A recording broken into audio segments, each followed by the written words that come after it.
XSFM입니다. I, D, W, K. 그 아실의 유승균 PD입니다. 이번 주 평일 방송은 오랜만에 가볍게 음악 얘기를, 그것도 락앤롤 얘기를 편하게 나누는 시간이 될 거라고 생각했지만 파고들어보니 좀 이상한 점이 발견됐습니다. 2021년 4월 세 번째 주에 그것은 알기 싫답니다.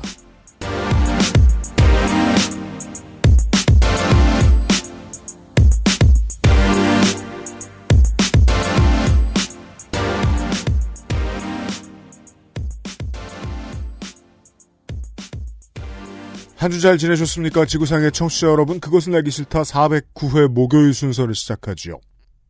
윤세민 에디터가 앉아있고요. 네, 안녕하십니까. 윤세민입니다. 네. 갑자기 한파가 왔다 갔어요? 여러분들 듣는 시간에는 지금 왔다 갔을 겁니다. 네. 한국이 지금 잠깐 춥고요. 네.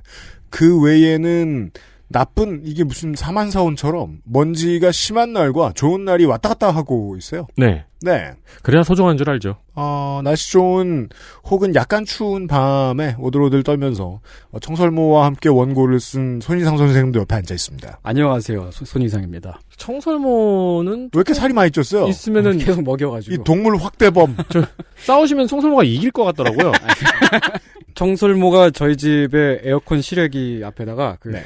집을 지었습니다. 그렇습니다. 그래서 거기서 살고 있어요. 지금. 그냥 지내고 있어요. 지내고 네, 있어요. 네, 네. 맨날마다 그 창문 밖으로 눈이 마주치는데 그렇죠. 제가 무서워서 좀 쫄고 그렇습니다. 그렇습니다. 무서운 청설모의 서슬파런 치하에서 열심히 원고를 써온 손희상 선생과 잠시 후에 함께 할 거고요. 그 전에 뉴스들 많이 얘기를 하겠습니다. 그동안 쌓여있던 걸요. 그것은 알기 싫다는 액세스몰 음향기기 섹션, 대한민국 1호 반값 생리대 29days, 아름다운 재단 18어른 캠페인, 고전의 재발견, 평산네이처 진경옥에서 도와주고 있습니다. XSFM입니다. Bluetooth, headphone, speaker, Sony, Monster, wireless. Join the freedom. XS Mall. JJL. Speaker. Charge 3. Bluetooth, speaker. Go. Clarity. HDBT. Headphone. Bluetooth. Sony, Monster, JBL. Meet the speaker. Join the freedom. XS Mall. 녹용 중 으뜸이라여 시베리아 알타이 지방에서 자란 사슴뿔 인삼 불로장생을 위한 원료 중 가장 높은 평가를 받은 것이 고려 인삼이었습니다. 버섯 그 질긴 생명력을 벗삼아 면역을 생지황 냉기를 가진 뿌리 식물로 인삼 녹용의 온기와 만나 음양의 절꿀 제주산 봉개꿀 깊은 풍미와 진한 농도로 이 모든 것을 담아 진경옥 평산네이처. 뭔가 그곳을 떠난다는 게 되게 믿기지가 않았거든요. 반평생보다 더 많이 자랐는데 갑자기 떠나게 된다니까 믿기지도 않았고. 여러분의 독립은 몇 살이었나요? 보육원의 아이들은 만 18세가 되면 시설을 나와 홀로 살아가야 합니다. 어른이 되기는 아직 이른 나이. 곁에 아무도 없다면 그것은 자립이 아니라 고립입니다. 18, 홀로 어른이 되어야 하는 아이들을 위해 함께 해주세요. 아름다운 재단은 18 어른의 건강한 자립을 응원합니다. 아름다운 재단 18 어른 캠페인. 4월 17일 토요일 오전 11시에 XSFM 스낵백 20일의 판매를 시작하겠습니다. 네. 스낵백 21, 스낵백 2021, 네. 스낵백 21. 그렇죠. 네, 판매를 시작하겠습니다. 첫 번째 모자죠? 저희가 발매하는 가먼치 중에서. 네, 맞습니다. 이제 카탈로그를 확인하신 분들도 계실 겁니다. 앞부분의 패널이 둘로 갈라지지 않고 하나인 5 패널은 좀 더 빳빳한 올드스쿨의 느낌을 줍니다. 네, 지금 유튜브에서 보시는 분들은 확인하실 수 있습니다. 그렇습니다. 손희상 선생도 쓰고 있습니다. 네. 잘 어울려요. 네. 그리고 여러 번 말씀드렸듯이 다양한 사이즈가 준비되어 있습니다. 지금 손희상 선생이 유튜브에서 쓰고 있는 사이즈는 가장 작은 사이즈. 네. 저와 유피디님이 쓰고 있는 사이즈는 중간 사이즈. 네. 라지 사이즈고요. 그리고 인류애가 담긴 휴즈 사이즈가 네. 준비되어 있습니다.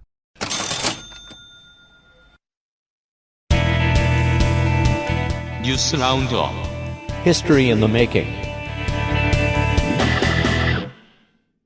이번 주에 뉴스들이 강력한 게 너무 많이 나왔어요. 이번 주에 나온 뉴스들만으로 올 추석에 기사 읽기 놀이를 다 할 수 있는 정도예요. 오. 예를 들면 이 동아일보에 낯 뜨거운 섹스 대신 한글 니디티 어때요? 이거 최고입니다. 최고. 찾아보시고요. 아니 누가 보내도 섹스가 좋지. 니디티가 좀 나 부끄러운 감이 없지 않습니다만 사람들은 생각이 다르니까요. 그리고 중앙일보의 부탄 백신 접종 세계 3위 비결 용왕님 이 기사. 우리에게 친숙한 전수진 기자의 기사인데요. 네. 용왕님은 뭐예요? 그러니까 부탄의 왕은 용왕이잖아요. 예. 그 끝에 내용에 보면 아내 사랑으로 유명하다. 뭐 나는 부인만 바라보며 일부일초로 살아가겠다고 선언했다. 뭐 이런 알 수 없는 내용들이 많이 나와 약간 있는. 군수 출마 선언인데. 이런 멋있는 기사가 나왔음에도 불구하고 제가 뽑은 이번 주 최고의 기사는 뉴시스의 4월 13일 기사. 남양유어 불가리스 코로나19 억제 효과 77.8%입니다. 그거 그래서 저는 이제 가끔씩 이제 오늘에 뜨는 주식은 뭔지 확인하잖아요. 네. 남양유업이 떴더라고요. 그렇죠. 결국은 이제 사내 인사의 자작극임이 밝혀졌긴 했어요. 발표자가 회사 임원이라는 것까지 보도가 되긴 했지만 가장 의심스러운 건 포털이 이 기사가 나오자마자 첫 화면에 올려줬거든요. 이 AI를 관리를 이렇게 한 다음 카카오의 인물은 누구냐? 이게 가장 의심스러운 지점입니다. 실제로 그렇게 올라가고 난 다음에 주식은 어마어마하게 뛰었죠. 지금 다시 좁혔겠지만. 아니 그리고 실제로 그런 소문이 돈다고 해도 기자가 그걸 바로 헤드라인에 기사 제목으로 띄우는 기자가 어딨어요. 여기 있대요. 그렇게 말입니다. 뭐 그런 소문이 돌았다라는 걸 전해야지 사실 확인까지 하고. 발화의 권력은 얼마나 매력적인지 모르겠습니다. 옛날에 사람들이 글을 읽고 쓰는 일을 게을리할 때는 글을 읽고 쓸 줄 알면 지들이 이제 사회를 바꿔야 되는 제일 중요한 사람들이라고 서로 물고 빨고 했습니다. 불과 100년 전까지만 해도 그러고 살았습니다. 그렇죠. 예. 50년 전? 그러면 지금은 누가 그 주인공일까요? 미얀마의 민주화운동에서 보다시피 모든 시민이죠. 다 글 읽고 쓸 줄 알거든요. 네. 사리분별 되거든요. 하지만 그럼에도 불구하고 어떤 사람들은 세상을 바꾸는 권력이 자기한테만 전용되어 있다고 착각하는 경향들이 아직도 남아있는 것 같습니다. 그런 사람들 덕분에라도 뉴스 해석을 좀 다양하게 할 필요가 있습니다. 이번 주의 뉴스입니다. 첫 번째 뉴스입니다. 서울, 여의도, 압구정, 대치동 등 재건축 아파트 가격이 오르고 있습니다. 오르고 있다는 보도가 있습니다. 오세훈 서울시장이 재건축 규제 완화를 약속한 영향으로 해석이 된다고 합니다. 네. 한편 오세훈 서울시장은 지난 11일 재건축 재개발 규제 완화가 서울의 집값을 상승시키지 않도록 신속하고 신중하게 업무를 추진하겠다고 밝혔고요. 방송 인터뷰에서도 몰랐잖아요. 네, 몰랐다며. 방송 인터뷰에서도 규제 완화를 서두르다가 집값을 자극할 수 있다고 밝혔습니다. 네. 기획 연재. 나는 어쩌다 언론을 싫어하게 되었는가 시간이 돌아왔습니다. 이건 자아 비판 같은 거네요. 그렇죠. 8, 90년대 뉴스 읽으면요. 신문 읽으면요.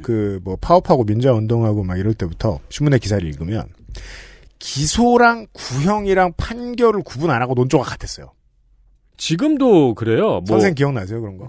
네, 기소됐다 그러면 사람들이 다 판결받았다고 생각하고 기사를 기소됐다. 네. 검찰이 구형했다. 그러면 몇 년을 실제로 징역을 받은 줄 알아요. 나쁜 놈인 것 같다. 어감을 그렇게 줬어요. 근데 그렇게 어감을 주는 건 독재 정권을 찬양하는 것과 다를 바가 없어요. 기소권이 곧 판결권인 것처럼 해석하는 거니까. 그 재판을 왜 받으며 시민의 권리는 뭐하러 존중합니까? 그렇죠. 그러고 보니까 그건 얼마든지 만들 수 있군요. 예를 들어 정치인을 기소했다 한 다음에 기소했다고 뉴스에 크게 박아버리면 되는 거니까. 많이 그러잖아요. 네. 그랬다가 집유가 나오거나 판결이 구형에 비해서 가벼워지면 뉴스가 작게 나오더라고요. 제가 어릴 때 신문을 보던 기억을 말씀드리는 거예요.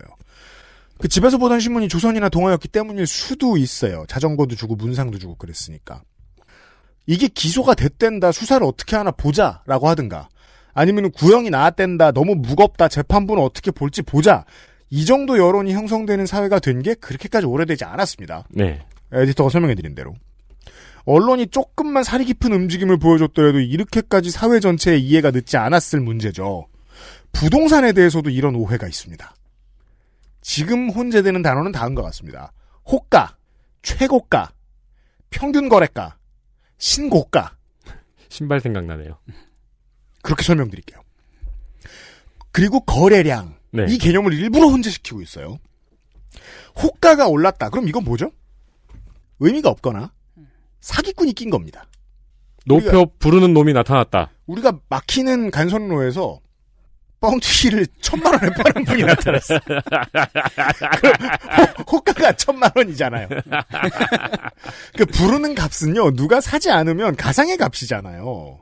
그리고 그 다음에 신고가와 최고가를 보자고요. 이건 통계상 의미가 부족합니다.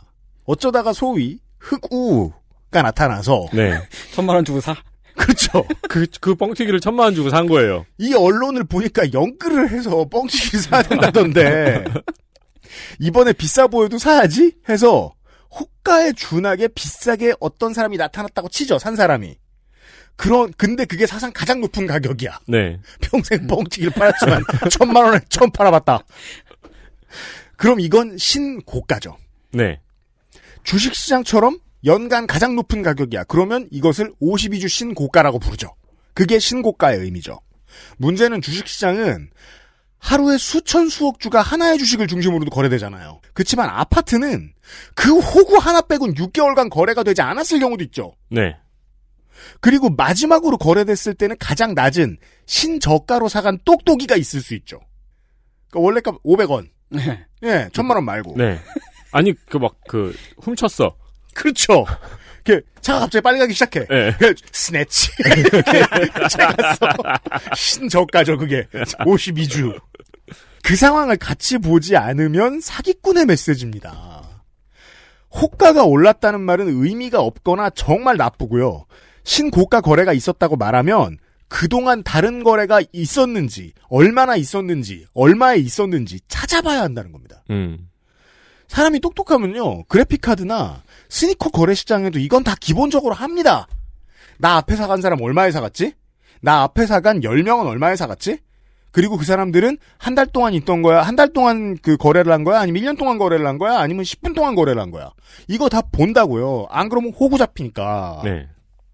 근데 평생 벌 돈을 쏟아붓는 아파트 시장을 얘기를 하면서 떨렁 갑자기 나온 최고가 얘기만 한다. 이건 읽는 당신을 속이겠다는 소리입니다. 예상할 수 있었듯이 민주정부 있을 때 오른 가격 들고 와서 올랐다고 뭐라고 하다가 오세훈 서울시장 들어오자마자 지금 호가만 뛰었는데 오세훈 효과를 톡톡히 본다는 뉴스가 나오고 있잖아요. 이참에 선수들 끼고 기사 쓰는 것 같은 경제지의 부동산 보도 생리에 대해서 청취자 여러분들도 이해하고 스스로를 쉴드 칠 준비를 할 필요가 있을 것 같습니다. 이게 정치적으로 우리가 어떤 입장을 가지고 있다고 해도 사기를 당하면 안 되잖아요. 네. 그 단어를 좀 잘 봐주십시오. 특히나 서울 지역에 사시는 청취자 여러분, 서울 지역에 부동산에 관심이 많은 청취자 여러분들한테는 앞으로 한 1년 동안 이런 현혹시키는 기사들이 많이 나올 것 같아서요. 다음 보시죠. 우리가 과자를 사면은 안에 플라스틱 트레이가 있는 과자들이 있죠. 주로 한국 과자죠. 네. 한과. 한과 말고요. 한과 말고요. 네. 네. 뭐 홈런땡. 네. 버터땡. 네. 카스타드 이런 건 안에 얇은 플라스틱 트레이가 있죠. 네. 그걸 이제 카스타드는 고유명사라고 부르긴 어렵죠. 보긴 어렵죠. 그렇죠. 그 트레이에다가 보통 이제 사료 놓고 길고양이 밥도 주고 그러잖아요. 그럼요. 네. 요즘은 일회용 밥그릇으로 많이 그거 쓰고요. 네. 네. 시민단체 연합에서 이런 플라스틱 트레이 사용에 대한 개선을 요구했습니다. 네. 서울 YMCA 지금 에디터가 전해드린 방식의 문장이 옳은 문장입니다. 잠시 후에 비교해드리죠. 서울 YMCA는 혜태제과, 롯데제과, 오리온에 이런 트레이 사용 중단 계획을 조사했습니다. 네. 그러니까 물어봤다는 거예요. 음. 오리온은 앞으로 트레이를 제거한 방식으로 생산할 예정이라고 밝혔고요. 혜태제과와 롯데제과는 트레이가 없으면 내용물인 과자가 파손된다는 이유로 트레이를 제거할 계획이 없다고 밝혔습니다. 그렇습니다. 하지만 소비자인 우리들은 편의점에 가서 뻔히 보죠. 부서지지 않게 하려면 많이 넣고 타이트하게 묶으면 되죠. 네. 네. 그리고 이 트레이는 굉장히 약하죠. 그렇죠. 손가락으로 이렇게 하면 짜부러지잖아요. 한국일보의 이번 주 관련 기사 제목을 보시죠. 오리온, 플라스틱 트레이 제거 예정, 혜태 롯데는? 이렇게 썼어요. 한국일보가 그따 쓴 제목만 보면 오리온이 이걸 한다고 홍보해주는 기사처럼 보이죠? 하지만 에디터가 알려드린 대로 실제로는 서울 YMCA가 시민단체가 먼저 나서서 기업들한테 물어본 겁니다. 기업들은 답변만 한 거예요. 혜태롯데는 그냥 뭘 물어 안 해 라고 했고 오리온도 실제 대답은 이거였어요. 국내 공장은 지금 안 하고 있다. 정도밖에 답변 안 했어요. 네. 중국은 앞으로 할 생각이다. 국내 공장도 할지 말지 고려 중이다. 정도의 답변만 나왔어요. 완전히 정했다면 시장에 돈을 풀어가지고 광고를 했겠죠. 이걸 가지고 한국일보의 제목은 기업에다가 나 잘했죠 하면서 딸랑거리는 제목으로 바꿔준 거예요. 이 과대포장과 관련된 기사를 소개해드리고 싶어서 봤는데 관련된 기사가 과대포장이었습니다. 그렇고요. 다음 뉴스 보시죠. 더불어민주당의 전용기 의원이 상속세 및 증여세를 납부할 때 미술품 및 문화유산을 대신 낼 수 있는 물납제도를 허용하는 상속세 및 증여법 일부 개정안을 대표 발의했습니다. 미술품 및 문화유산으로 세금을 대신 낼 수 있는 물납제에 대해서 저희는 다룬 적이 없는데 들어보신 분들은 많을 겁니다. 네, 전용기 의원은 세부담으로 부득이하게 미술품 등을 매각하는 사례를 설명하면서 물납제도를 통해 문화유산을 보호할 수 있다고 설명했습니다. 네, 미술 전문가 손희상 선생을 모셨습니다. 네. 집에 미술품 좋은 거 있어요? 없죠. 좋지 않은 건 몇 개 있어요. 수집품들 있잖아요. 지가 그린 거? 아니 뭐 그 선배 후배들한테 받은 거나 제가 산 것도 있고요. 네. 있습니다. 아무튼. 근데 사실 그 미술품 물납제도가 원래 그 연원을 따져보면 이건 그 프랑스에서 68년 혁명 때 생긴 법이거든요. 네. 그때 이제 프랑스에서 그 주로 영화권부터 시작해서 그 문화 계열을 사람들이 먼저 이제 하지 마를 시작했기 때문에. 네. 그래서 이제 그 혁명으로 번졌단 말이에요. 그래서 이제 그 당시에 이제 그 프랑스 대통령이 쓰러져 갖고. 네. 오늘 내일 하다가 결국 정말 이렇게 돌아가시게 되고. 오늘 그렇죠. 하고. 네. 네. 그 사이에 그 68년에서 69년 그 사이에 권력의 공백이 생겨버립니다. 근데 그때 이제 그 프랑스의 문화부 장관이었던 앙드레 말로라고 하는 양반이 있었어요. 네. 소설가죠. 그래요? 예, 소설가이기도 하고, 옛날에는 그 레지스탕스 활동하면서 총질도 많이 했고, 그랬던 양반인데, 이 앙드레 말로가 그때 원래 그 혁명적인 상황 자체가 당시에 그 문화권에서 시작을 했기 때문에 그 문화권의 요구를 채워주는 데에 되게 많은 그 힘을 쏟았습니다. 네. 그래서, 이제 영화, 시네마테크라든지, 뭐, 미술관이라든지, 등등등. 극장이요? 네. 네. 극장 포함해가지고, 등등등의 이제 그 관장들을 대통령 마음대로 갈아치울 수 없게끔 하고. 옛날엔 그렇군요. 네. 다 자율적으로 움직일 수 있게끔 하고, 등등등을 만들다가, 거기에서 연장선으로 그 국립미술관들이 미술품을 더 많이 적은 예산으로 가져올 수 있게끔 하기 위해서 만든 제도가 미술품 물납제도입니다. 그래서 이제 그 이후에 생긴 그 미술관들이 예를 들면 피카소 미술관 같은 데가 피카소의 작품들을 하나하나 그 돈 주고 국가 예산을 살려 그러면 절대 살 수가 없거든요. 너무 그렇죠. 비싸서. 맞아요. 네. 맞아요. 근데 피카소가 오늘 내일 하다가 돌아가신 다음에 그 그 미술 작품들이 막 쌓였을 거 아니에요. 그러면 그 딸내미가 그걸 이제 그 세금으로 납부를 해야 되는데 그렇지 않고 이 작품들을 가지고서 세금 대신 납부를 했어요. 그걸 가지고 피카소 미술관을 파리에 세웠습니다. 사실 보면 이게 그 미술품 혹은 그 문화적인 그 역사적인 가치가 있는 골동품 같은 것까지 다 포함해서 부자의 세금 해소 수단으로 쓰인 건 아니군요. 네, 그렇죠. 그리고 네. 이것들을 어떤 개인의 수집품이 아니라 그 공공미술관과 박물관의 수집품으로 들어오게끔 한다라고 하면, 그러면 이건 그 공공재가 되는 거잖아요. 그 우리 네. 그 공동체 전체의 소유가 되는 거고, 그러니까 이 연원 자체를 따져보면 이 미술품 물납제도는 원래는 진보적인 정책이 맞다입니다. 네. 근데 현재 지금 한국의 상황을 보면, 한국에서는 미술품을 외국에서 수입하거나 가져올 때 세금을 매기지 않습니다. 관세가 아예 없어요. 네. 소비세도 없고요. 부가세가 없습니다. 그렇다는 건 뭐냐면은 어디 기업 회장님 같은 분들이 회사 돈을 가지고서 그렇죠. 비자금을 가지고서 그렇죠. 미술품을 사들여 왔는데 그 개인 돈이 아니라 근데 그걸 언제 들여왔는지 어떤 네. 미술품을 가지고 왔는지 등등이 전혀 관리가 되지 않고 있다는 거예요. 그 미술품을 이용해서 복잡하게 조세피난 척하지 안 가도 되는 재테크를 할 수 있다는 뜻입니다. 그렇습니다. 그리고 네. 갖고 있다 보면은 좋은 미술품을 잘 그 이제 선별해서 잘 수집을 했을 경우에 정말 그 가격이 많이 뛰어서 그것만으로도 되게 많은 그 재산의 뻥튀기가 가능하고요. 네. 이게 그 프랑스의 예를 다시 들어드리자면은 프랑스에서도 미술품을 수입할 때는 관세가 없긴 합니다만 대신에 소비세가 5.5%가 있죠. 소비세가 원래 10%인가 있는데 그걸 감면해서 5.5%로 해요. 어쨌든 약간이라도 세금이 있다는 건 뭐냐면 네. 미술품을 누가 사들였고 어떤 미술품을 사들였는지가 전부 관리가 된다는 겁니다. 데이터베이스화가 되어 있고 그렇기 때문에 그걸 그걸 그 기반으로 해서 나중에 그 미술품에 세금을 매길 수가 있어요. 그 이제 비싼 미술품의 경우에 1,000억 원이면 55억 원 정도의 세금을 받아낼 수 있다는 거예요. 그렇습니다. 한국에선 그게 관리가 안 되고 있잖아요. 네. 그 미술품의 데이터베이스화가 전혀 되고 있지 않습니다.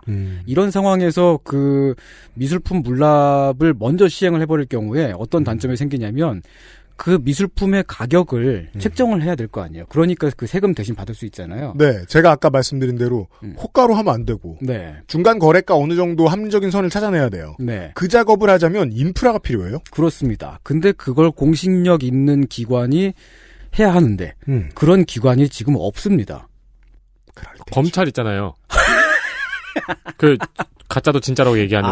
네네네. 네. 지금 보면은 예를 들면 검찰은 96만 원 이상으로 책정해주지 않아요. 미술품의 가격을 잘 매기는 데가 그 미술은행이라고 있긴 있어요. 한국에도. 네. 다른 나라에 있는 제도 비슷하게 한국에도 미술은행을 설치를 했는데 미술은행이 국립현대미술관 산하에 있습니다. 그리고 국립현대미술관장은 문화부 장관의 꼬붕이고요. 문화부 장관은 또 대통령의 꼬붕이죠. 네, 그렇죠. 그렇게 되어 있습니다. 그래서 이제 그 독립적으로 평가를 하고 그 가격을 책정할 수 있는 그리고 심의를 할 수 있는 필요하죠. 그런 기관은 아직까지 현재는 없다. 처음 만들겠다고 하면 동네에서 5만 사기꾼들이 다 들러붙을 테니까 네. 그거 떼어내는데도 시간이 한참 걸려요. 그렇습니다. 그렇기 때문에 이제 우리 진보 진영에서는 이 제도 자체를 상당히 꺼리는 경향이 있죠. 게다가 지금 타이밍은 어떤 분이 이제 돌아가셔가지고 그 아들내미가 큰 세금을 내야 되는 상황이에요. 네. 그 세금을 이제 어떻게 감면을 해주거나 이렇게 빼돌려 주려는 것이 아니냐라고 하는 의심을 하고 있죠. 이상으로 오늘의 이상평론을 마치겠습니다. 이 이야기를 들으시고 4월 14일자 여성경제신문에 행복한 눈물은 어디에 있을까라는 칼럼을 한번 읽어보시면 아침에 먹은 게 올라올 수도 있습니다. 좀 전에 에디터가 전용기 의원에 대해서 이야기를 좀 해주셨는데 이거 사실상 올해 내내 경제지와 보수지가 수주보하면서 수주보하다 말고 자꾸 이렇게 주머니에서 슥슥 꺼내고 있는 이슈죠. 네. 그래도 이거 좀 봐줄래? 이러면서 결국은 지금 단 한 사람의 이야기입니다. 고 이건희 회장의 상속세를 미술품으로 내자는 얘기입니다. 한 사람만을 위해서. 될 수도 있고 할 수도 있습니다. 아까 들으신 대로. 하지만 이건희 단 한 사람, 이재용 단 한 사람을 위해서 법을 만들어주고 그리고 국가가 매각비, 보관비 부담하고 아까 알려드린 모든 인프라를 새로 만드는 거 국가가 너무 재벌의 머슴 같잖아요. 상식적인 차원에서 생각해보면은 컬렉션으로 자산 관리하는 사람은 세금 낼 돈은 따로 가지고 수집을 할 수 있는 정도 수준의 부자라고 판단할 수 있습니다. 네. 피카소의 딸이 아닌 이상.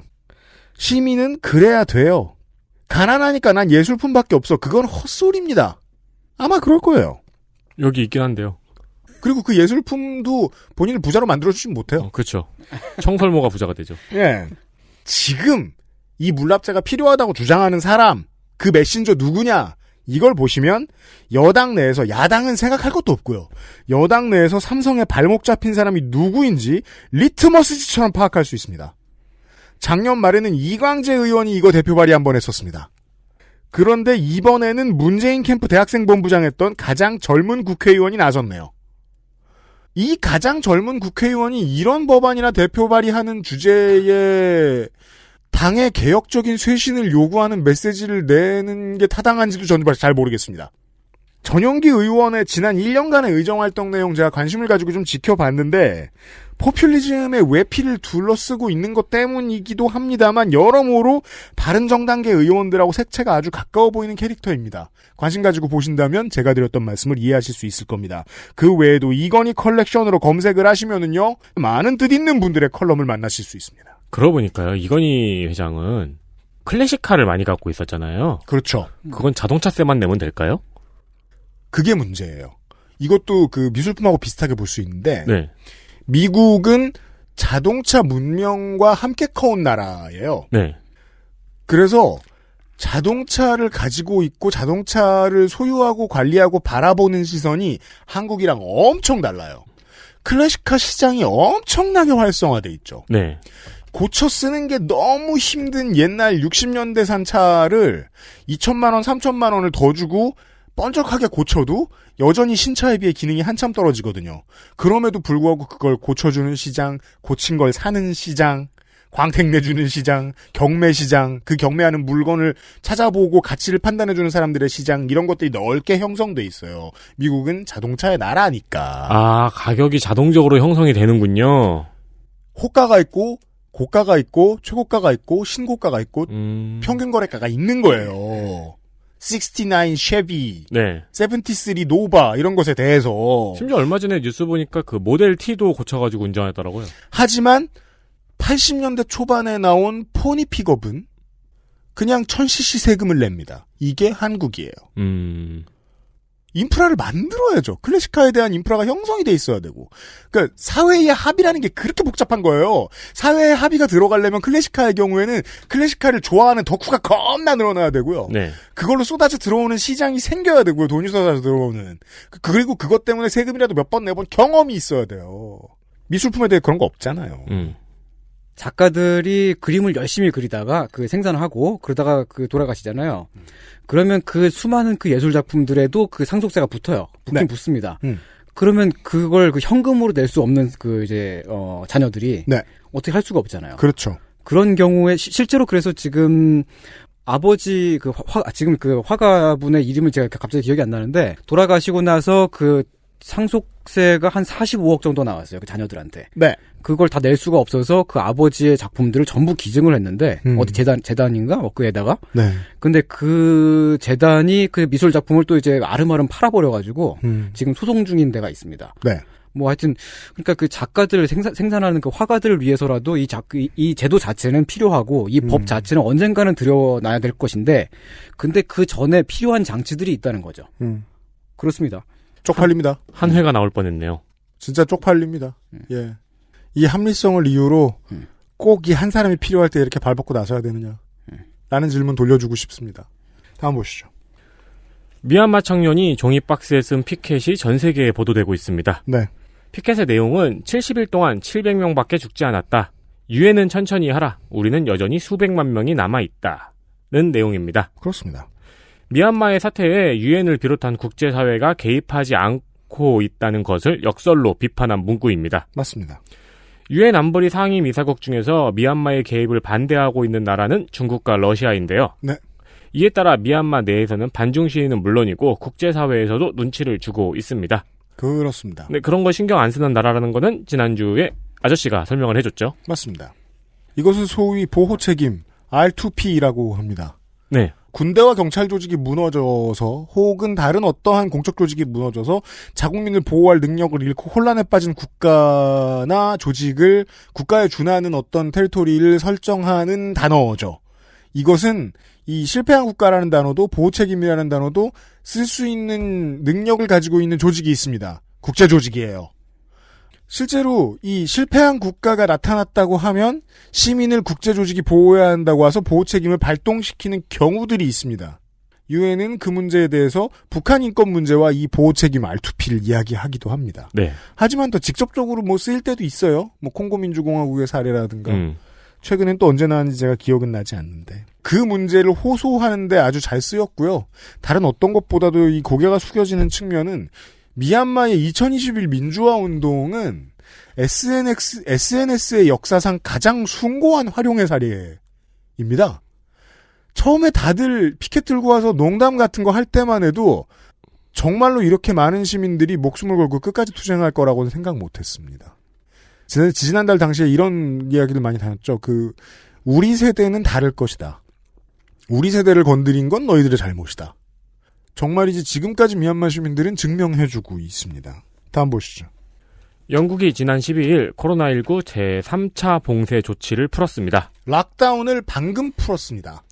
술집, 식당, 체육관 등이 영업을 시작하면서 시내 곳곳에 인파가 몰렸습니다. 네. 현재 영국의 백신 1차 접종률은 47.15%가 11일 기준이었는데 지금은 더 올랐더라고요. 그렇죠. 네. 이스라엘에 이어서 두 번째입니다. 접종한 백신의 58%는 아스트라제네카입니다. 국내 언론이 절대 보도 안 하는 부분이죠. 왜냐하면 아스트라제네카는 영국 거니까요. 아스트라제네카 맞고 집단 면역 도달 이렇게는 말 안 합니다. 봉쇄 조치와 백신 접종으로 확진자와 사망자 수도 크게 감소했습니다. 그러니까 보통 이렇게 써놓으면 앞에 봉쇄 조치를 안 읽더라고요. 강력한 봉쇄 조치와 백신 접종을 함께 했습니다. 그러니까 부럽다는 뉴스들이 많이 나오는데 지난주까지 락다운이었다고. 그렇죠. 네. 네, 근데 감소한 숫자도 우리 입장에선 여전히 놀라운 숫자이긴 합니다. 네. 지난 1월 68,192명이었던 신규 확진자는 하루 6만 명이 넘은 적이 있습니다. 1월 초에. 현재는 1,730명으로 줄었고요. 죄송합니다. 1,730명은 잉글랜드 기준이에요. 아, 그래요? 네. 그리고 하루 사망자가 1,826명이었거든요. 이건 영국이 맞아요. 네. 네, 바둑일 잘했네요. 이 사망자도 하루 7명으로 감소했습니다. 이 뉴스가 많이 이제 그 공유가 되면서 거기 사람들이 댓글을 달잖아요. 부럽다고. 심지어 BBC 같은 이 민족 정론지에도 이렇게 나왔어요. 네. 뭐 런던이나 맨체스터 같은 큰 도시에 야외의 호프집에서 네, 사람들이 같이 술 먹고 있는 맥주 잡수는 장면. 아, 야외? 네, 야외. 전 야회라고 하시는 줄 알고. 네. 아, 부럽다 그러면서 지상낙원이구나 그런 댓글을 제가 봤거든요. 한국은 이미 그렇게 하고 있었다고. 우린 그 락다운을 한 적이 없잖아요. 그렇죠. 우린 술 마시고 있었잖아요. 그 마시고 있었잖아. 궁금하시면 공원이나 이런 데 나가 보세요. 안 한 적이 없어요. 롯데월드도 가동을 하고 있습니다. 그 뉴스가 너무 많이 나오길래 이게 또 그 사진의 힘이라는 게 대단하잖아요. 네. 사람들이 날씨도 좋단 말입니다, 요즘. 런던에 날씨 좋은 날이 얼마나 있다고. 날씨도 좋은데 바깥에서 술을 먹어요. 신나서. 그 사진이 너무 돌아다니더라고요. BBC에서 그렇게 보도해요. 그런 영국은 저희가 녹음하는 오늘 신규 확진자 3,568명입니다. 주간 평균은 2,300명입니다. 하루에 말이죠. 네. 잉글랜드가 대한민국하고 인구가 비슷하죠? 아까 소개해드렸죠? 2,000명 나왔다고요. 제가 이 공포영화에서 제일 또라이 같은 장면이라고 생각하는 게 마지막 장면에 네. 살아남은 사람들이 웃는 거예요. 아, 그럼 바로 뒤에 뭐가 있죠? 그것도 그런데 안 그런 경우도 있다 치죠. 안 그런 경우도 있어요. 웃고 막 키스하잖아요. 예. 이상한 거예요. 정말 또라이가. 알고 지내던 사람들이 좀 전에 다 죽었거든요? 그게 제일 아이러니가. 어떻게 죽는지 봤거든요, 내가? 네. 그거 제일 아이러니가 아마겟돈 마지막 장면에서 아버지가 돌아가셨는데 오자마자 남자친구 껴안고 웃잖아요. 네. 네. 그 배우의 아버지가 노래를 크게 뒤에서 부르고 있고. 주제문이잖아요. 딸 키워봐줘. 그러니까. 물론 그 뽀뽀하는 아들 입장에서도 아들 키워봐줘. 소용없어! 그런 류의 보도라고 생각해요, 영국 언론들의 이러한 보도는. 게다가 이거는 또 이유가 있는데요. 그, 잉글랜드, 제가 좀 스코틀랜드나 다른 주도 그런지는 모르겠습니다만은, 실내에 사람들이 모이지 못하게 했기 때문에 밖에서 마시는 거거든요. 외부 펍에 앉아 있는 거예요. 또 그 얘기는 안 하더라고요. 아까 저희들 알려드린 대로요, 한국 내 야외 유원지 가서 보십시오. 사람들이 앉아 술 먹고 있어요, 띄엄띄엄 앉아가지고. 네. 그거 찍어와서 부럽다는 기사 올릴 용자 찾습니다. 그런 거하고 똑같은 그림입니다. 그리고 그 설득력은 한국 사진을 찍어 올려와서 영국에 보도하는 게 훨씬 더 설득력 있을 겁니다. 네. 네. 아, 저 어저껜가 그저껜가 집에 가는데 네. 9시 반쯤에 지하철을 탔어요. 네. 만취한 사람들이 많이 보이더라고요. 아, 그래요? 네. 적응했네, 이 사람들. 어떻게든 빨리 마시고. 그래서 새로운 시장은 이제 만취했을 때 기다리고 자가 검진하는 방식을 도입하자고 하고 있잖아요. 네. 사실은 이제 그 한국이 락다운을 전면적으로 하고 있지는 않습니다만은 그 영업 시간을 줄이는 방식으로 하고 있잖아요. 네. 맞아요. 뭐 한 지금 10시까지죠. 9시, 오후 10시까지. 예. 원래 유럽은 그렇습니다. 그 코로나 이전에도. 원래 일찍 닫으니까. 네, 원래 일찍 닫습니다. 그 정말 막 그 되게 유흥지라고 해야 되나? 그 도시의 한가운데 있는 그런 몇몇 동네를 제외하면 유럽은 밤이 있잖아요. 네. 밤이 길어요. 동아시아와 달리. 유야성. 해지고 나면 PC방도 없습니다. 놀 데가 없어요. 그래서 락다운을 하는 거군요. 네. 그럼 우리는 이제 그냥 코로나 이전에 지금 하고 있는 게 코로나 이전에 평상시의 유럽 정도인 거예요. 우리가 하고 있는 것은. 근데도 이만큼 지키고 있습니다. 아무튼. 네. 여러분들의 협조들 때문이죠. 그렇게 해석해야 되겠습니다. 네.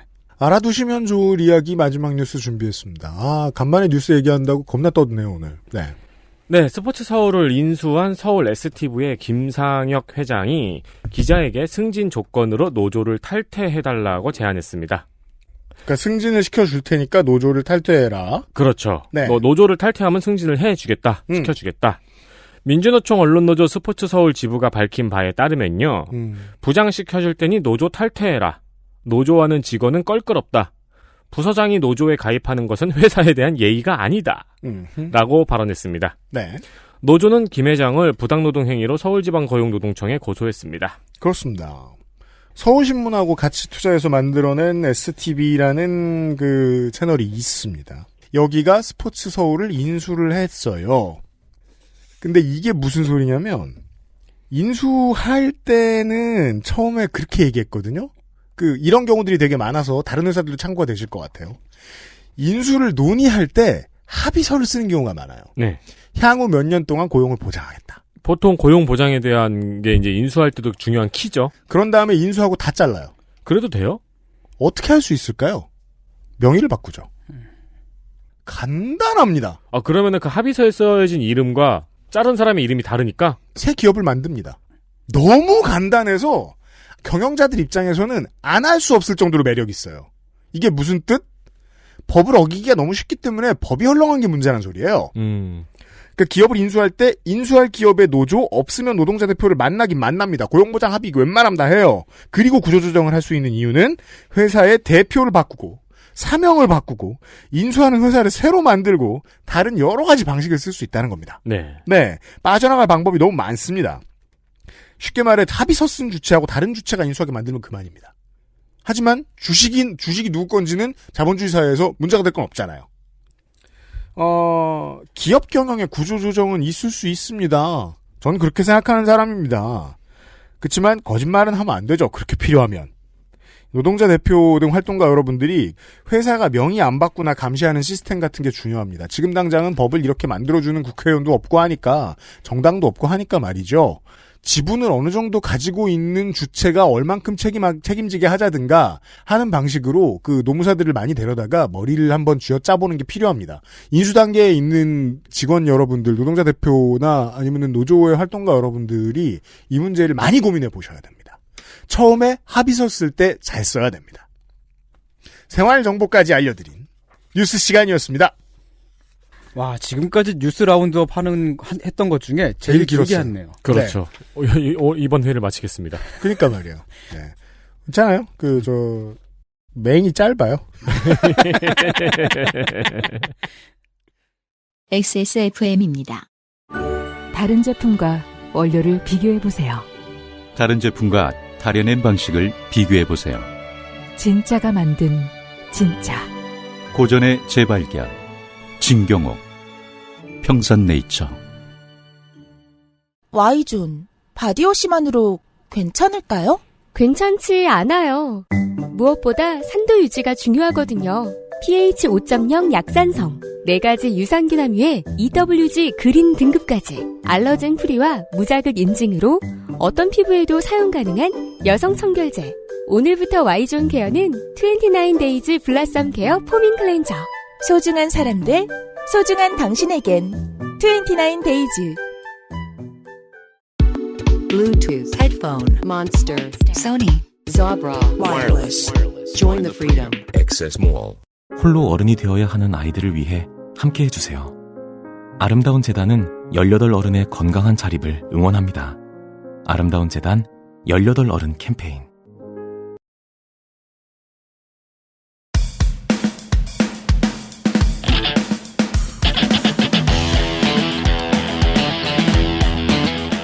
여러 가지 문제로의 다양한 접근. 이상평론.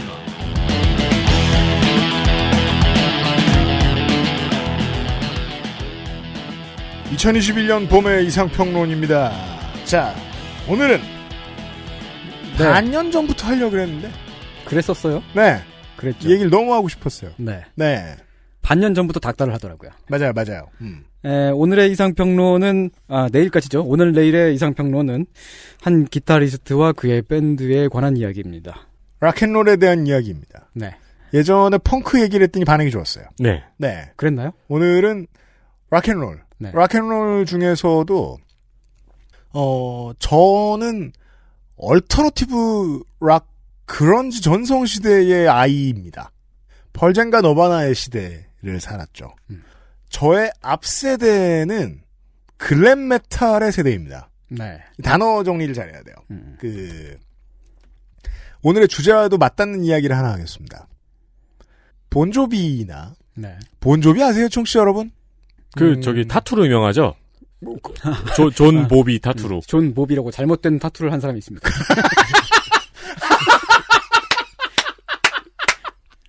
본조비예요. 본조비라든가 제가 요즘도 즐겨 듣는 밴드들이 있어요. 네일슨이라든가 화이트 라이언 이런 건센로지스, GNR. 네. 긴 금발머리를 동네 원장님이 볶아서 그렇죠. 물을 뿌려요. 네. 찰랑찰랑합니다. 네. 예. 기타를 잡고 그 머리를 흔들어요. 비쩍 마른 백인이. 그러면 그게 글램 메탈. 다른 말로 헤어 메탈이라고도 했습니다. 네. 잘생긴 금발 백인들이 나와서 이해하기 쉬운 기타 리프에 이해하기 쉬운 보컬로 사랑 노래를 했습니다. 네. 하드락을 했어요. 그것을 글램 메탈이라고 부르고 단지 대한민국에서만 이 장르를 LA 메탈이라고 했습니다.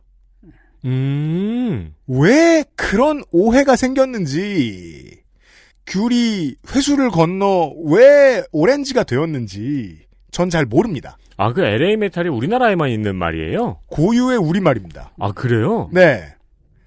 아닙니다. 일본의 자료에도 LA 메탈이라는 단어는 발견됩니다. 물론 한국어와 일본어를 제외한 다른 언어에서는 여전히 찾기가 쉽지 않네요.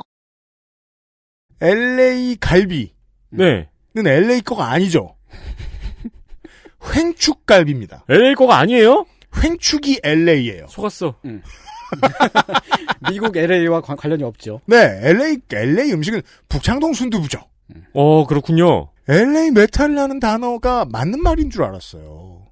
전 나중에 미군하고 대화하다가 그 말이 미국에 없다는 사실을 알았어요. 이상하다. 근데 저 옛날에 평론가 글 같은 거 봤을 때 LA 메탈 설명하는 거에서 LA의 날씨 어쩌고 하면서 설명하는 글도 봤는데? 이 궁금증에 대해서 이번 주에 이야기할 거예요. 네, 오늘 얘기입니다. 게다가 본조비는 뉴저지 출신이에요. 자, 아무튼. 네. 존 본조비는요? 존 보비가 LA인가? 네. 오늘 얘기는 에드워드 밴 헤일런, 또는 줄여서 에디 밴 헤일런이라고도 하는 기타리스트. 에드워드 루드빅 반 헤일런. 네. 이게 원래 고향인 나라에서는 이 밴 헤일런을 판 헤일런이라고 부르더군요. 반 할렌. 네, 반 할렌. 네. 네. 그리고 밴 헤일런 밴드의 리더이기도 한 그는 오랜 기간 투병하다가 작년 10월에 세상을 떠났습니다. 그렇습니다.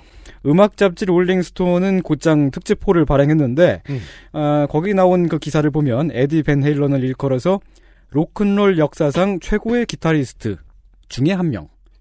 네. 중에 한 명. 네, 중에 한 명이라는 말을 꼭 넣죠. 빼놓기 네. 어려운, 그게 에릭 크랩튼이 됐든, 네. 그렇죠. 잉베이 말슨이 됐든, 빼놓고 말이 어려우니까. 원 오브 더라고 하죠. 왜 나중에 이제 악플 달면은 그 중에 한 명 그렇게 보여줘야 되잖아요. 그렇죠. 최강자예요. 아무튼. 네. 그리고 그의 죽음으로 밴 헤일런 밴드는 공식적으로 영원히 해체를 하게 되었습니다. 네. 밴 헤일런 밴드는 물론 록밴드고요. 하드록 스타일이 있으면서 약간은 헤비메탈에도 걸쳐 있었던 밴드였습니다. 네. 그러면서도 상업적으로 크게 성공을 했고 대중의 사랑을 많이 받았던 밴드였습니다. 1974년에 결성해서 네, 78년에 데뷔를 했습니다. 네, 46년간 활동했습니다. 2020년까지. 네, 그렇지만 사실은 그 에디 밴 헬런이 투병 생활을 거의 한 20년 했거든요. 맞아요. 어쨌거나 록 음악을 좋아하시는 분들이라면 당연히 아실 테고 그렇지 않더라도 아마도 40대 이상 남성분들은 아마도 대부분 많이 아실 텐데 혹시 청취자분들 가운데 그 밴 헤일런을 모르시는 분들을 위해서 간략히 소개를 해드리자면 좋아요. 밴 헤일런 밴드를 모르더라도 에디 밴 헤일런의 기타 연주를 한 번도 못 들어보신 분은 없습니다. 자, 오늘 테스트를 해봤어요. 네. 원고를 넘긴 다음에 윤세민 에디터가 밴 헤일런의 아무 노래를 틀어봤어요. 네. 저는 아는 노래였어요, 당연히. 네. 1초만 들으면 아는 노래였어요. 탑 오브 더 월드였나? 점프였나? 그랬어요. 점프였어요. 예, 그러더니, 이러는 거예요. 네. 벤 헤일런의 노래가 상당수 그렇죠. 그렇습니다. 내가 벤 헤일런은 몰라도 노래는 알아요. 그렇습니다. 네.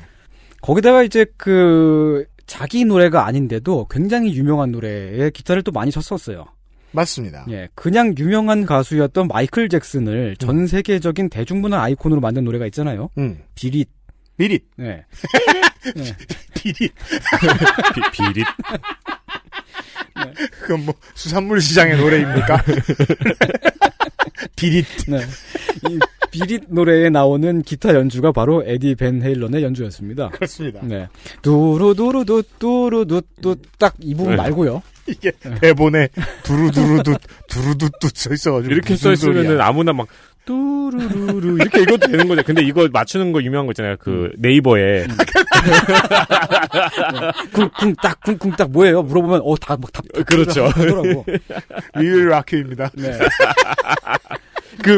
최근에 했던 게 막 딴딴딴 이렇게 화살표랑 같이 적어놨어요. 이게 뭔가 근데 답변에 세비지 러브입니다. 그 노래가 있죠. 여수 밤바다. 네. 그거는 여수 밤바다. 뒤에를 내리면 짱구죠.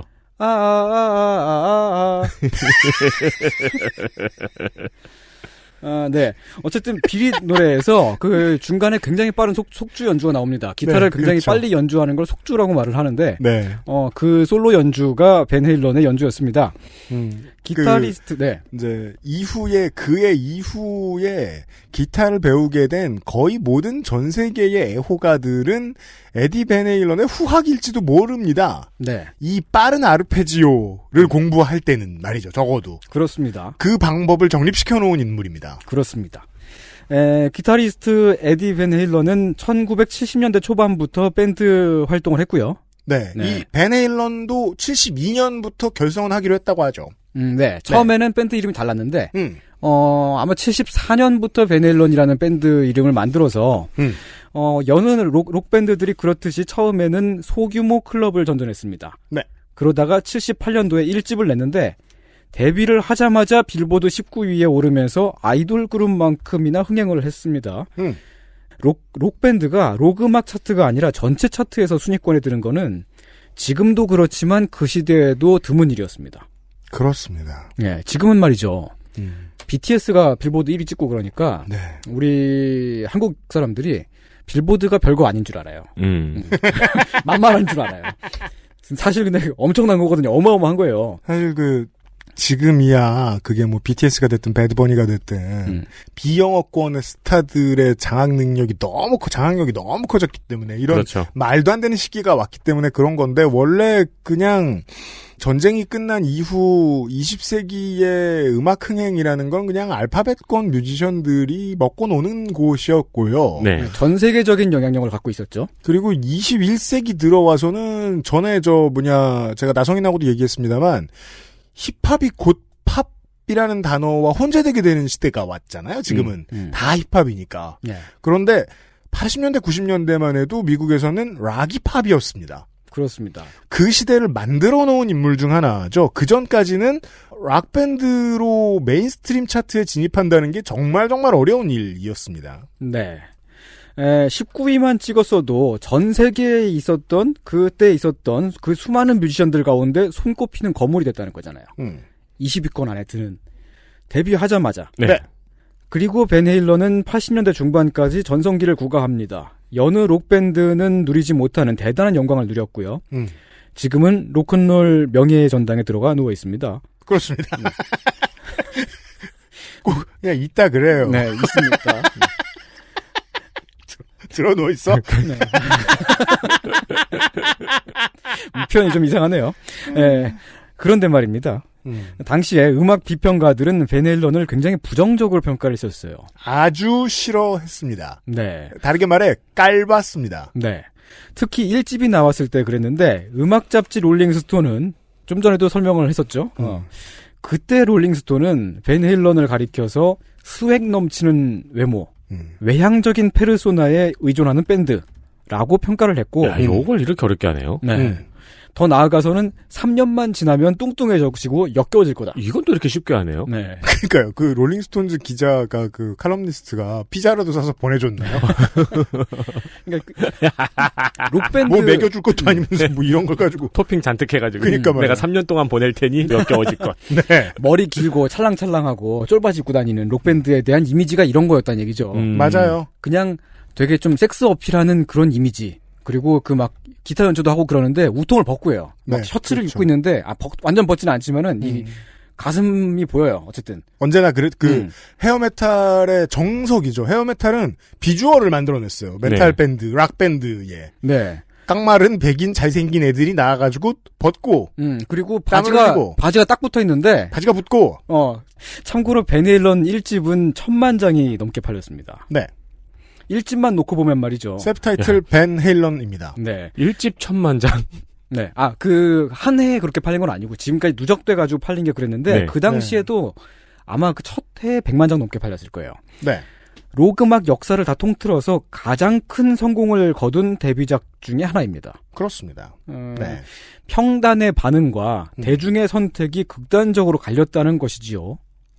그게 그렇게 얘기할 수 있어요. 그래서 50대쯤 넘어가는 애호가들이 영화 뭐죠? 그 프레디 머큐리의 삶을 다룬 영화? 보헤미안 랩소디요? 보헤미안 랩소디 영화를 보고 세월이 무상하다 하면서 한숨이 나오는 거예요. 퀸은 활동하던 내내 평단이 무시하는 밴드였었단 말이에요. 베네일런도 마찬가지였고 70년대 말에 데뷔해서 락의 대중화에 큰 영향을 끼쳤던 보통 옛날에는 요즘은 기준이 많이 달라졌습니다. 이 20대 여러분들은 이해하실 텐데 20대 여러분들이 오히려 잘 이해하실 텐데 옛날에 피지컬 음반 LP 팔고 CD 팔고 할 때는 이렇게 셌습니다. 100만 장 플래티넘, 1000만 장 다이아몬드 이런 식으로요. 네. 이 비슷한 시기에 다이아몬드를 기록하면서 데뷔했던 락 뮤지션들 미트로프, 베네일런, 퀸이 다 욕먹었습니다. 음악을 망가뜨리는 사람들이라고. 상업적이다. 비평가들이 베네일런을 부정적으로 평가를 했던 이유는 여러 가지가 있습니다. 첫째로 일단 영국 밴드가 아니에요. 아, 출신을 따지는군요. 예. 네.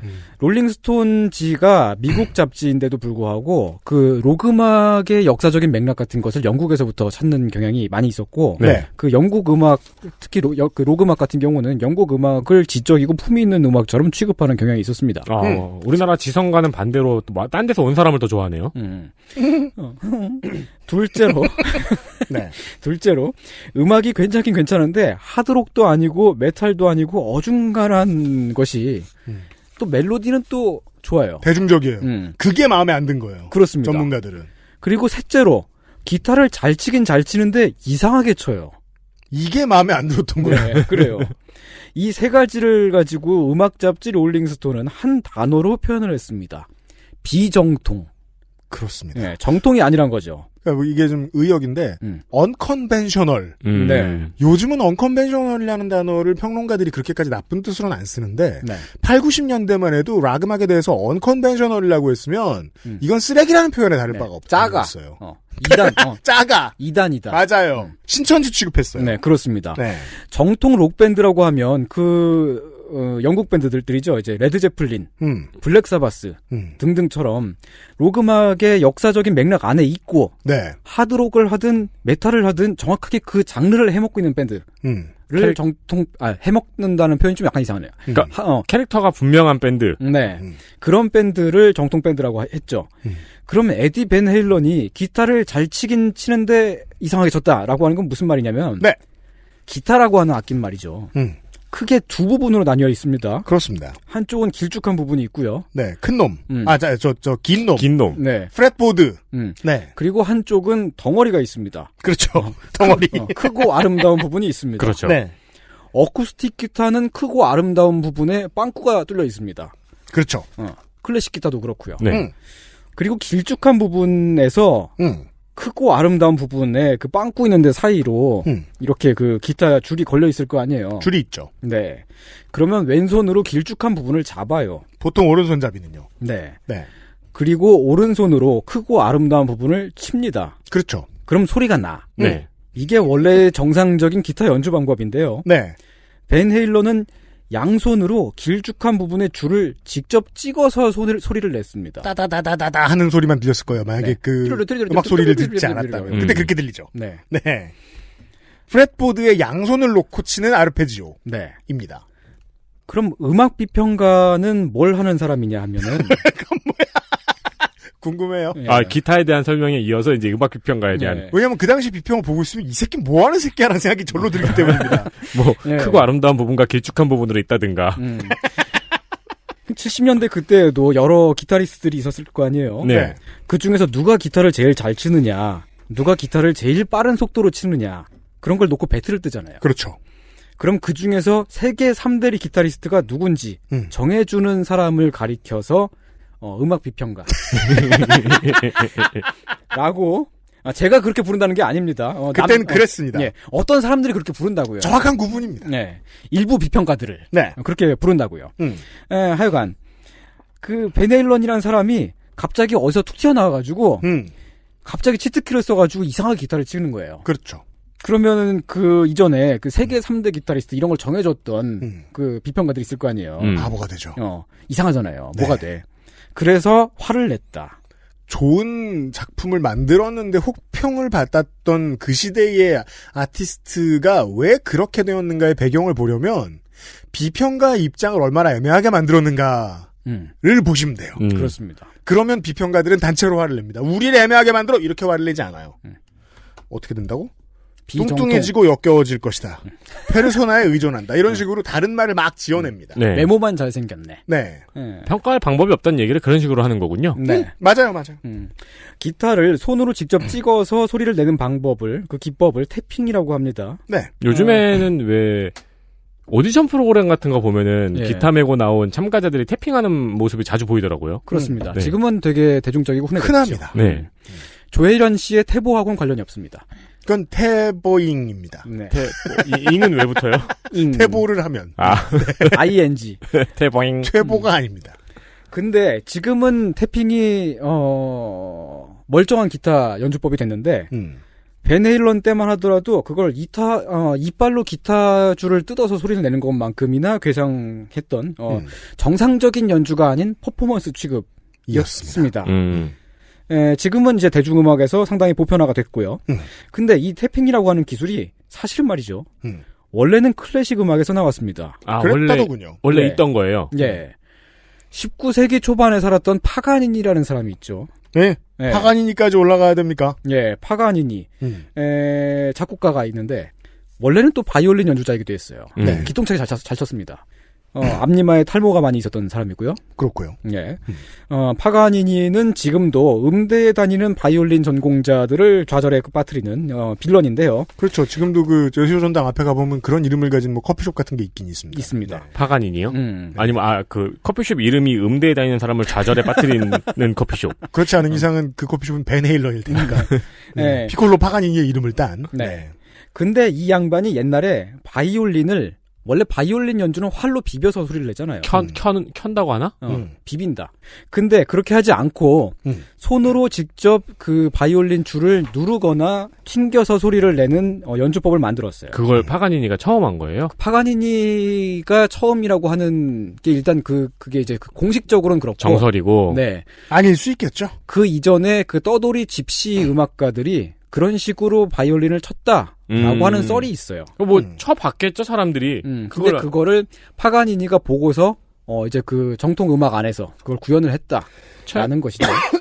네. 최근에는 저는 헨리 씨가 그렇게 연주하는 거를 종종 봤었는데. 네. 그러니까 70년대 대중음악에서는 기타를 태핑을 하는 게 굉장한 파격이었지만, 클래식 음악에서는 그냥 원래 있었던 것입니다. 그렇군요. 예. 저 친구 좀 치네. 이런 것입니다. 그리고 에디 벤 헤일러는 원래 클래식 음악을 배웠던 양반이에요. 어느 정도였냐면 11살 때부터 14살 때까지 지역 피아노 콩쿠르에서 매년마다 1등을 했습니다. 에디의 형 알렉스 벤 헤일런도 클래식 피아노를 같이 배웠습니다. 왜냐면 얘네 아빠가 클래식 음악가였거든요. 재즈 피아니스트입니다. 네, 불기도 불었습니다. 클라리넷 같은 것을 불었습니다. 그렇다더군요. 그래서 이제 어렸을 때부터 빡세게 교육을 시켰던 것입니다. 그래요. 클라리넷도 했다더라. 그럼 뭐야, 평론가들이 몰랐던 거네요? 유명한 음악가, 평론가들이 몰랐다고? 그러니까 그 태핑이란 게 원래 클래식 음악에도 있는 기술인데. 네. 그것을 록음악에서 적용을. 전자기타를 가지고 그렇게 하는 것은, 마음에 안 들었던 거죠. 거군요. 네, 그렇습니다. 사실 보면 말이죠. 의외로 대중음악이 더 보수적인 면이 있어요. 어떤 데서는. 맞아요. 벤 헤일런 형제네 집은 멀쩡히 잘 살았고요. 어렸을 때부터 음악을 배워서 연주를 했고, 그래서 이 두 형제를 주축으로 밴드를 만들게 되었는데, 대중음악에서도 잘 했다. 이런 얘기입니다. 네. 그런데 이야기가 여기서 끝나버리면 그 알실이 아니죠. 그러니까 말이에요. 예. 뭐하러 부르겠어요. 네. 벤 헤일런은. 돈 아깝잖아. 시간 아깝고. 벤 헤일런은 80년대쯤에 한국에 소개가 돼요. 안 그럴 수가 없었습니다. 당대에 가장 핫한 밴드였으니까요. 네. 물론 70년대에 그 밴드를 들었던 분들도 한국 어딘가에 계시겠지만 그때는 워낙 소수였었고 듣고 잊어버리셨겠죠? 네. 80년대에는 한국에도 잠깐 헤비메탈 붐이 일어났던 적이 있었습니다. 그 말도 못하는데 이게 참 소개해드릴 수도 없고 말이에요. 이게 기억하는 분들만 기억하고 이후에 전승이 안 됐거든요. 예. 락의 붐은 한국에서. 유현상 씨가 내가 무슨 산이라고 외치던 때가 있었습니다. 백두산이요? 네. 그런 때에 여러 외국 밴드들의 음악이 한국에 많이 수입이 되고 소개가 되었습니다. 그래서 조금 나이든 이제 그 음악하는 선배들 만나러 가면 유현상 PD가 맨날 그걸 설명해야 됐습니다. 저는 아무 상관이 없습니다. 네. 왜냐면 그런 거 가지고 농담하는 거 겁나 불쾌하잖아요. 후배 입장에서는. 같은 말을 계속 듣겠죠. 평생 동안. 수영 국가대표의 남편 그 사람 말고요. 네. 네, 사실 말이 나와서 말인데, 원래 한국이 그렇게, 문화적으로 많이 개방되어 있었던 나라가 아니에요. 70년대는 당연하고요. 80년대부터 아름아름 들어왔지만, 그때까지도 역시 외국의 대중음악들조차도 되게 한정적으로, 제한적으로 들여왔었습니다. 네. 지금의 독재 국가들보다 조금 심했다고 보시면 되죠? 네. 거의 모든 이 예술 작품들, 대중예술 작품들이 상당히 많은 부분의 코드가 잘린 채로 국내에 수입이 되거나 국내에 거의 수입이 되지 않았고, 네. 가장 가까운 이웃 나라의 문화예술에 관한 것들은 90년대가 지나서야 그렇죠. 처음으로 개방이 되기도 했고, 네. 무엇보다 검열이라는 제도가 있었죠. 네. 우리 세대가 마지막 세대일 거예요. 무삭제판 CD를 찾아서 헤매던. 네, 그래서 그거 파는 레코드점이 유명하기도 했고. 네. 네, 그때를 떠올려 보면 지금 북한에서 한국 드라마 보고 있는 사람들이 약간 비슷한 느낌이지 않을까 싶어요. 맞아요. 어쨌든 볼 수는 있잖아요, 다. 네. 근데 공식적으로 못 보는 거예요. 막 선주교 밑에서 위성 달고 그게. 옛날 강변 테크노마트 같은 데서 엑스제팬 CD 팔던 것처럼. 근데 지나가다 랜덤으로 철퇴를 맞고 선주교 밑에서 이렇게. 이게 무슨 농담이야? BTS 같은 거 슬쩍. 선주교 지나가면 아니, 북한에 선죽전자상가. 북한에 아는 다리가 지금 선주교밖에 없어서. 그러니까요. 알았어요. 이해했어요. 아무튼 지금 북한의 문화상품 소비하는 거 어렵다고 얘기하시는데 우리가 그랬던지 오래 안 됐다는 말씀을 드리는 겁니다. 불과 몇십 년 전까지만 해도 말이죠. 예. 사실은 말이죠. 지금은 우리가 전 세계의 모든 음악과 모든 영화, 모든 대중음악 콘텐츠에 접근할 수 있게끔 되었는데 그럼에도 불구하고 여전히 닫혀 있는 부분이 있습니다. 네. 그런 하나의 예를 들어보자면은 단적으로 윤 기자님, 프랑스 영화 하면 어떤 이미지세요? 프랑스 영화 하면 뭔가 예술적이고 네. 어둡고 네. 네. 보통 이런 식으로 좀 예술적이고 난해하고 이런 느낌으로 받아들이잖아요. 네. 실제로 프랑스는 쌈마 영화를 진짜 많이 만드는 나라예요. 저는 주로 쌈마 영화 13구역 같은. 네. 근데 한국에 들어오는 프랑스 쌈마이 영화가 13구역이랑 프랑스 힙합 양아치들 이렇게 서로 두들겨 패는 영화. 생각해보니까 제가 방금 이미지를 얘기했잖아요. 네. 근데 제가 본 유일한 프랑스 영화 2개는 13구역이랑 택시밖에 없네요. 네, 택시랑 그렇게 있죠. 근데 대체로 한국에 들여오는 프랑스 영화들이 막 무슨 고다르, 지금 언제적 고다르예요. 막 그 또 막 프랑스와 트리포 같은 그런 영화들을 위주로 수입을 해오고 임권택 감독 같은 건가요? 어쨌든 그런 영화들 예술 영화들을 위주로 보았기 때문에 왠지 프랑스 영화 그러면은 예술 영화라는 이미지가 있는데 실제로 그렇지 않습니다. 근데 안 예술 영화. 이게 뭔 얘기냐면은 굉장히 많은 다른 영화들이 거의 수입이 되지 수입을 그냥 접근해서 볼 수는 있다고 하더라도 그게 대중적으로 퍼지지 않고 있다는 얘기예요. 아, 맞아. 어릴 때 프랑스 영화의 이미지는 계속 만홍의 셈이었던 것 같아요. 그건 어둡고 예술적이잖아요. 2부작이고 길고 네, 길고 보다가 자야 되고. 네. 벤 헤일런도 네. 주로 1980년대에 한국에 소개가 됐고요. 그때부터 라디오 심야 프로그램에서도 나오고 그랬는데 그때부터 돌던 이야기가 있었습니다. 예. 왜 갑자기 웃으세요? 80년대 우리나라 라디오 심야 프로그램에서 이야기하는 벤 헤일런? 실제로 라디오에서도 잡지에서도 예. 이런 얘기를 했습니다. 네. 제가 어릴 때도 있던 얘기입니다. 저도 들었고요. 그 이야기는 이렇습니다.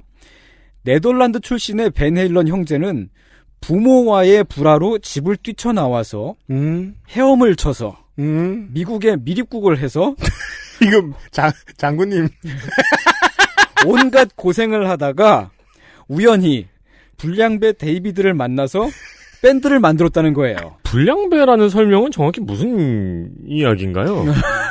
아무튼 뭐 그 네, 아무튼 그런 당시에 이야기가 고정관념들이 가득하고요. 네. 그러니까 그 바다를 건너서 미국으로 어떻게 가는지는 차치하더라도 네.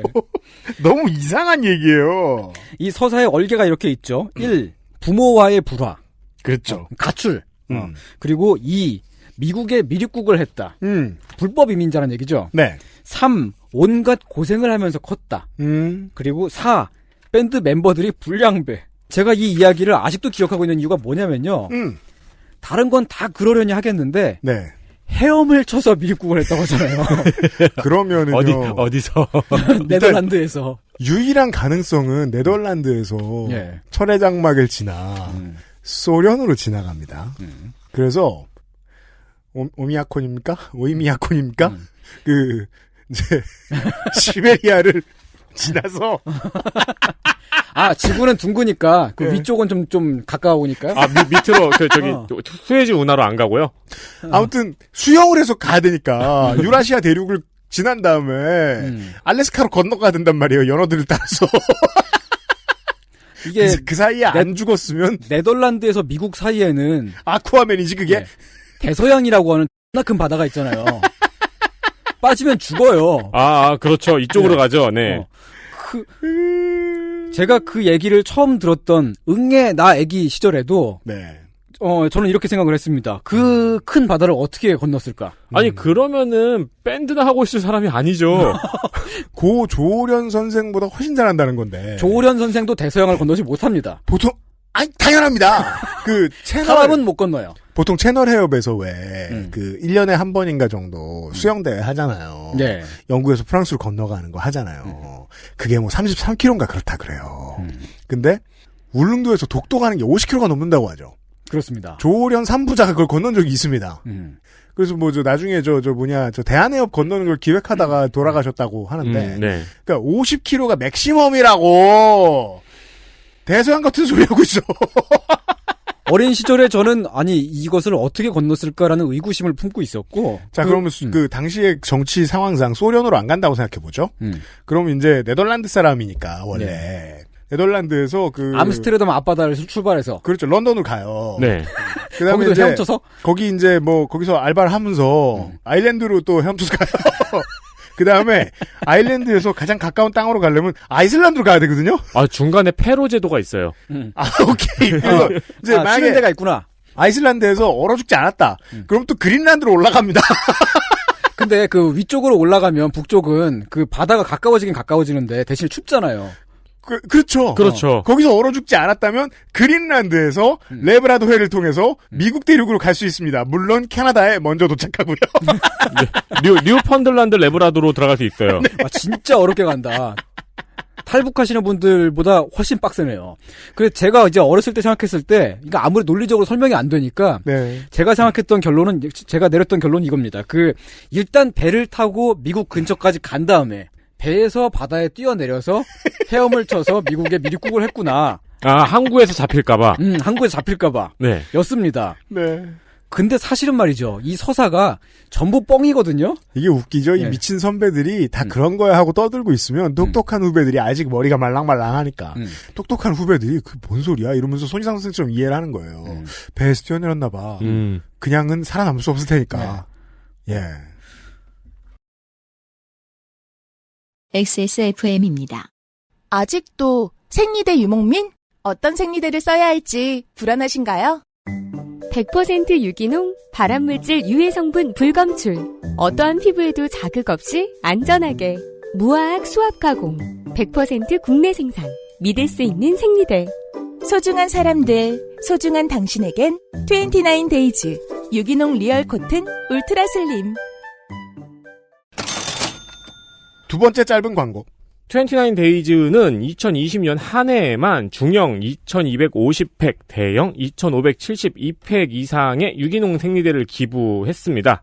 여러분이 구매를 해주시면, 사주시면 자동으로 수량을 적립하는 시스템입니다. 그렇죠. 기업의 입장에서 말하면 수익을 줄여서 바로바로 기부를 하는 걸로 하는 거예요. 그렇죠. 21년에는 더 많은 수량을 기부할 수 있도록 하겠다고 사장님이 큰 소리를 쳐 놓았습니다. 회사 홈페이지에 써 있더라고요. 대형 업체에 비해서 손톱만한 29데이즈의 자신감의 이유는 구매하신 분들의 후기를 통해서 알아보실 수 있습니다. 액세스몰에도 있고요. 옛날에 올리버 칸이 일본에서 무슨 행사 같은 걸 했어요. 네. 초등학생이 슛을 쏴가지고 그게 들어가면은 들어간 숫자대로 기부가 이루어지는 뭐 기업 스폰서의 광고 이런 행사였겠죠. 좋네요. 근데 올리버 칸이 10골을 다 막은 거예요. 실제로. 그러더니 아무리 초등학생이라도 내 앞에서 골이 들어가는 걸 볼 수는 없다 이러고 자기 돈으로 기부하고 갔대요. 29데이즈도 올리버 칸 같은 자신감이 있어요. 그렇습니다. 네. 이 베네일런의 서사가 처음부터 끝까지 하나도 맞는 말이 없습니다. 다 틀렸어요. 근데도 굉장히 광범위하게 퍼졌던 이야기라서 지금도 베네일런을 한글로 검색하시면 음악 블로그 같은 데 되게 많이 써 있어요. 제가 이것 때문에 궁금해서 찾아봤는데 아직도 이렇게 써 있는 거 있어요. 왜냐하면 그때 잡지에 그렇게 써 있던 걸 블로거들이 보고 옮겼거든. 헤비메탈 팬 블로그 같은 데 가면 많이들 써 있습니다. 네. 이 이야기가 어떻게 된 것인지 내일 좀 더 얘기해 보도록 하겠습니다. 그렇습니다. 사실을 파악해 보죠. 그러니까 뭐야, 헤엄 안 친 거예요? 아니요, 칠 수가 없다니까요, 그건. 그러니까 그렇게 얘기해 봅시다. 한국은 행정구역상 강원도가 2개예요. 네. 남북한. 북한의 강원도가 있죠. 이 북한의 강원도에서 예전에 그런 논쟁이 일어난 적이 있습니다. 이탈북자는 어떻게 들어왔나. 헤엄쳐서 고성군으로 왔을 것이다. 겨울이었어요. 그거 어떻게 합니까? 동해 바다를 밤새 헤엄쳐가지고 살아있기 어렵습니다. 그 문제에 대한 얘기를 할 거고요. 이제 우리는 이제 이번 주에 음악 얘기니까 제가 이제 40, 50대 세대 여러분들이 기억하실 거라고 하는 거는 요런 거예요. 미국은 80년대부터 한국은 90년대부터 아이돌 장르가 생겨나고 그 붐이 일어납니다. 아이돌 장르는 비틀즈가 만들어낸 로큰롤의 멀고 먼 단계의 친척이죠. 어찌 보면 가장 멀어요. 하지만 가깝기도 합니다. 그죠. 거기에서 잘생김을 뽑아왔거든요. 잘생김을 뽑아왔어요. 잘생김과 나이 어림. 초창기 아이돌 그룹들을 보면 다 기타와 드럼을 치고 있었습니다. 네. 그래서